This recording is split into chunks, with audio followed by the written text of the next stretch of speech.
आम्ही आलो इथे मीटिंगसाठी आणि आता बसची वाट बघतोय. तर अजून काही बस काही आली नाही, पण तोपर्यंत तुम्हाला इथं आमच्या गावाकडे ना आता बस आले बस मला दिसते.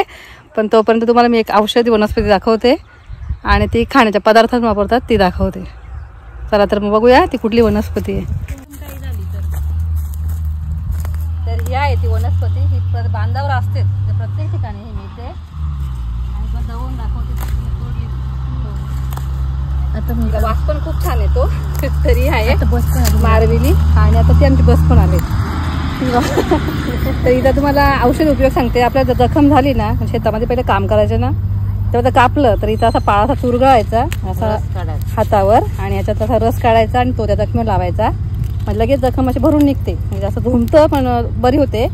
आणि दुसरा एक उपयोग, आपण चिकनची वगैरे पोपटी करतात ना, वालाच्या शेंगा वगैरे, त्याच्यामध्ये ही टाकली ना, मडक्यामध्ये टाकतात भरतात आणि मग त्याच्यामध्ये ही ठेवतात. आता चिकनला, अंड्याला, त्या शेंगांना छान याचा वास लागतो आणि खायला छान लागते. तुमच्याकडे वनस्पती आहे का ना? तुमच्याकडे आमच्याकडे मारबिली बोलतात, मारबिलीचं गवत जे गवताचाच प्रकार आहे. तर तुमच्याकडे काय बोलतात ते मला नक्कीच कमेंट करून सांगा.